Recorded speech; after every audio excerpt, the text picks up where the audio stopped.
വനനിയമ ഭേദഗതി മാറ്റത്തിനൊരുങ്ങി വനംവകുപ്പ്. എതിർപ്പുയർന്ന വ്യവസ്ഥകൾ തിരുത്തുന്നതും പരിഗണനയിൽ ഉണ്ട്.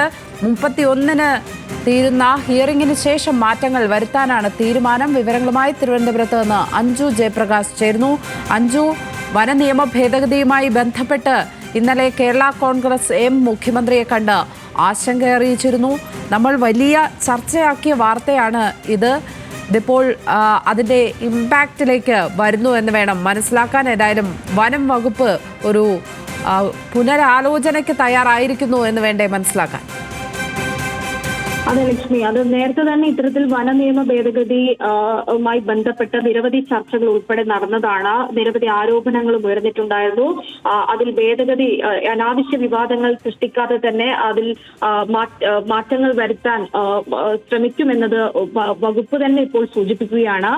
ഈ കൃത്യമായ എതിർപ്പ് ഉയർന്ന സാഹചര്യത്തിൽ തന്നെയാണ് ഈ ഭേദഗതിയിൽ തിരുത്തൽ വേണമെന്ന് ഇപ്പോൾ വകുപ്പ് തീരുമാനിച്ചിരിക്കുന്നത്. അതിനായി 31-ന് തീരുന്ന ഹിയറിംഗിന് ശേഷം ചില മാറ്റങ്ങൾ വരുത്തുമെന്ന് വനം വകുപ്പ് തന്നെ അറിയിച്ചിരിക്കുകയാണ്.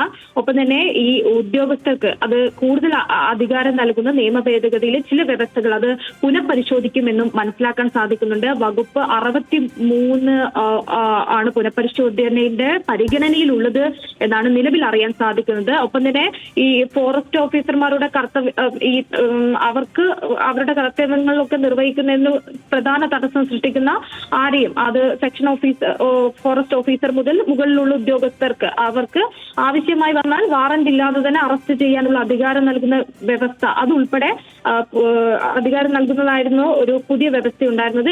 ഇത്തരത്തിലുള്ള പല കാര്യങ്ങളും പരിശോധിക്കും. ഭേദഗതി മാറ്റം വരുത്താനുള്ള തീരുമാനമാണ് നിലവിൽ ഇപ്പോൾ വനം വകുപ്പ് മുന്നോട്ടേക്ക് വെച്ചിരിക്കുന്നത്.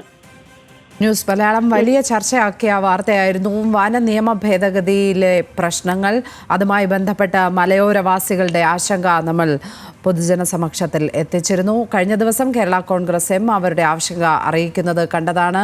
ഇപ്പോൾ അതിൽ വനം വകുപ്പ് ഒരു തിരുത്തലിന് തയ്യാറാകുന്നു എന്നുള്ളതാണ് ലഭിക്കുന്ന വിവരം. തിരുവനന്തപുരത്ത് നിന്ന് അഞ്ജു ജയപ്രകാശാണ് വിശദാംശങ്ങൾ പങ്കുവച്ചത്.